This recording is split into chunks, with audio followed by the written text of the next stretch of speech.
ಮೀನರಾಶಿ ಇವತ್ತು ಈ ಒಂದು ತಿಂಗಳು ಯಾರ ಮಾತನ್ನು ಕೇಳಬೇಡಿ. ನಿಮ್ಮ ಟೈಮ್ ತುಂಬ ತುಂಬ ತುಂಬ ಚೆನ್ನಾಗಿದೆ. ಯಾಕಂದರೆ ನಿಮ್ಮ ರಾಶಿಯಾದಲ್ಲಿ ಶನಿಗ್ರಹ ಇದ್ದಾನೆ, ಅದು ವಿಪರೀತ ರಾಜಯೋಗವನ್ನು ಕೊಡುತ್ತೆ. ನಿಮ್ಮ ರಾಶಿಗೆ 4ನೇ ಮನೆಯಲ್ಲಿ ಗುರುಗ್ರಹ ಇದ್ದಾನೆ. ನಿಮ್ಮ ರಾಶಿಯಾಧಿಪತಿ ಗುರು 4ನೇ ಮನೆಯದು, ಅವನು 10ನೇ ಮನೆ ನೋಡ್ತಾನೆ, ಅದು ವಿಪರೀತ ರಾಜಯೋಗನ ಕೊಡುತ್ತೆ. 10ನೇ ಮನೆ ನೋಡೋದ್ರಿಂದ ನಿಮಗೆ ಲೈಫಲ್ಲಿ ತುಂಬ ರಾಜಯೋಗನ ಕೊಡುತ್ತೆ. ದಶಮ ಸ್ಥಾನವನ್ನು ನಿಮ್ಮ ರಾಶಿಗೆ ಶನಿಗೆ ಭಾಳ ವಿಶೇಷವಾಗಿ ನಿಮ್ಮ ರಾಶಿ ಶನಿ 10ನೇ ಮನೆ ನೋಡ್ತಾನೆ, ಅದು ಇನ್ನೂ ರಾಜಯೋಗ ಕೊಡ್ತಾನೆ. ನಿಮ್ಮ ರಾಶಿಗೆ ಮೀನ ರಾಶಿಗೆ ಶುಕ್ರಗ್ರಹ 11ನೇ ಮಲಿದ್ದಾನೆ, ಅದು ವಿಪರೀತ ರಾಜಯೋಗನ ಕೊಡುತ್ತೆ. ಮೀನ ರಾಶಿಗೆ ಬುಧ 11ನೇ ಮಲಿದ್ದಾನೆ, ಅದು ವಿಪರೀತ ರಾಜಯೋಗನ ಕೊಡುತ್ತೆ. ಮೀನ ರಾಶಿಗೆ ಸೂರ್ಯಗ್ರಹ 11ನೇ ಮಲಿದ್ದಾನೆ, ಅದು ವಿಪರೀತ ರಾಜಯೋಗ ಕೊಡುತ್ತೆ. ಮೀನ ರಾಶಿಗೆ ಲಾಭಾಧಿಪತಿ ಭಾಗ್ಯಾಧಿಪತಿ ಲ್ಯಾಂಡ್ ಮಾರೋದಿಲ್ಲ, ಲ್ಯಾಂಡ್ ತಗೋದ್ರಿಂದ ಲಾಭವನ್ನು ಕುಜಗ್ರಹ ಉಚ್ಚನಾಗಿದ್ದಾನೆ, ನಿಮಗೆ ತುಂಬ ತುಂಬ ಮೀನರಾಶಿ ಲಾಭವನ್ನು ಕೊಡ್ತಾನೆ. ಚಂದ್ರನು ಕೂಡ 2 ದಿವಸ ನಿಮಗೆ ಲಾಭ ಸ್ಥಾನದಲ್ಲಿರ್ತಾನೆ. ವಿಪರೀತ ರಾಜಯೋಗದ ಫಲವನ್ನು ಕೊಡ್ತಾ ಹೋಗ್ತಾನೆ. ಅದರಲ್ಲಿ ನೀವೇನಾದ್ರು ರಾಹು ದಶೆ ಕೇತು ದಶೆ ನಡೀತಾರೆ, ಸ್ವಲ್ಪ ವೀಕ್ ಇರುತ್ತೆ. ರಾಹು ದಶೆ ಶನಿ ದಶೆ ನಡೀದಲ್ಲ, ಇನ್ನು ಬೇರೆ ಯಾವುದೇ ದಶೆ ನಡೆದ್ರೂ ದುನಿಯಾ ನಿಮ್ಮದು. ರಾಹು ದಶೆ ನಡೀತಾರೆ, ಶನಿ ದಶೆ ನನಗೆ ಗೊತ್ತಿಲ್ಲ. ರಾಹು ದಶೆ ಶನಿ ದಶೆ ನಡೀತಾರೆ, ನೀವು ರಾಹು ಟೆಂಪಲ್ಗೆ ಹೋಗಿ ತುಂಬ ಒಳ್ಳೆಯದಾಗುತ್ತೆ, ತುಂಬ ಒಳ್ಳೆಯದು.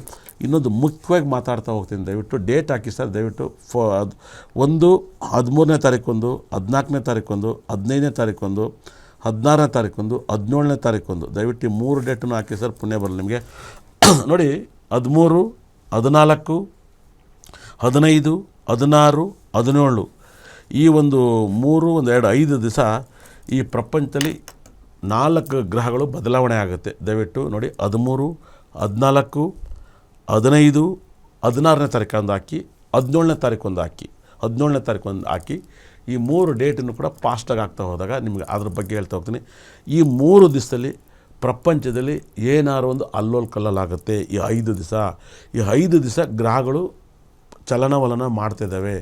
ಈ ಒಂದು ಟೈಮಲ್ಲಿ ಯಾರನ್ನು ಬೇಕಾದ್ರೂ ನೀವು ಕಳ್ಕೊತೀರಾ, ಇಲ್ಲ ಯಾರನ್ನ ಮೇಲಾರು ಅತ್ಯಾಚಾರ ಆಗಿಬಿಡುತ್ತೆ, ಯಾರ ಮೇಲಾರು ಕೆಟ್ಟ ಪರಿಣಾಮ ಆಗುತ್ತೆ, ಇಲ್ಲ ಯಾರು ಇಂಥ ಒಂದು ಟೈಮಲ್ಲಿ ಕೆಟ್ಟ ಜನ ಪರಿಚಯ ಆಗ್ತಾರೆ. ಈ ಟೈಮಲ್ಲಿ ಒಳ್ಳೆಯದಂತೂ ಆಗೋಲ್ಲ. ಈ ಟೈಮಲ್ಲಿ ಈ 5 ದಿವಸ ಯಾರನ್ನು ಪರಿಚಯ ಮಾಡ್ಕೋಬೇಡಿ.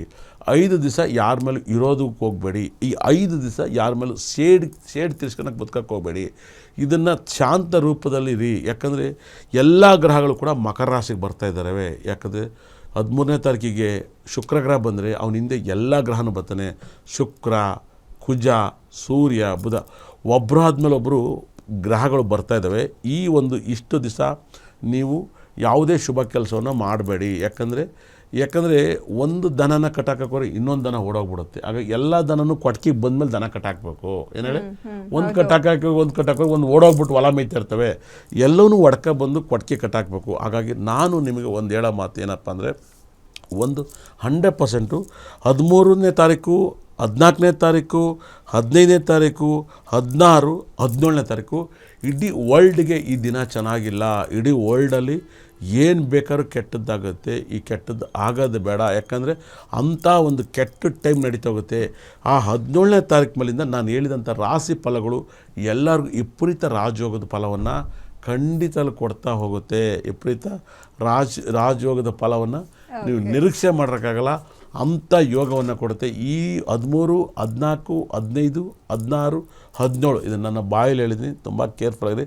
ಪ್ರಪಂಚದಲ್ಲಿ ಹಂಗೆ ಏನು ಆಗೋದು ಬೇಡ. ಆ ಟೈಮಲ್ಲಿ ಸುಮ್ಮನೆ ಹೆಚ್ಚು ಯಾರಿಗಾರು ದುಡ್ಡು ಕೊಡೋಕ್ಕೆ ಹೋಗಬೇಡಿ, ಯಾರಿಗಾರು ಹೆಚ್ಚಿನ ಸಪೋರ್ಟ್ ಮಾಡಬೇಡಿ, ತುಂಬ ಒಳ್ಳೆಯದಲ್ಲ. ಮತ್ತು ಈ ಒಂದು ತಿಂಗಳ ದುಡ್ಡನ್ನು ಕಳ್ಕೊಳೋರು ಯಾರಪ್ಪ ಅಂದರೆ, ಒಂದು ಮಕರ ರಾಶಿಯವರು, ಮತ್ತು ಒಂದು ಸಿಂಹ ರಾಶಿಯವರು, ಒಂದು ಮಿಥುನ ರಾಶಿಯವರು, ಇವರು ಅತಿ ಹೆಚ್ಚು ದುಡ್ಡನ್ನು ಕಳ್ಕೊತಾರೆ. ಕುಂಭರಾಶಿ ದುಡ್ಡನ್ನು ಕಳ್ಕೊತೀರ, ಮಿಥುನ ರಾಶಿ ಕಳ್ಕೊತೀರ, ಸಿಂಹ ರಾಶಿ ಕಳ್ಕೊತೀರ. ಈ 3 ರಾಶಿಗೆ ದುಡ್ಡು ಪಂಗನಾಮ ಹಾಕೈತೀರ. ಈ 3 ರಾಶಿಯ ದುಡ್ಡನ್ನು ಬಿಚ್ಚಬೇಡಿ, ಎಲ್ಲ ತಾಳ್ಮೆಗಿರಿ. ಅದರಲ್ಲೂ ಕೂಡ ನೀವೇನು ಮಾಡಿದ್ರು ಸಕ್ಸಸ್ ಇಲ್ಲ.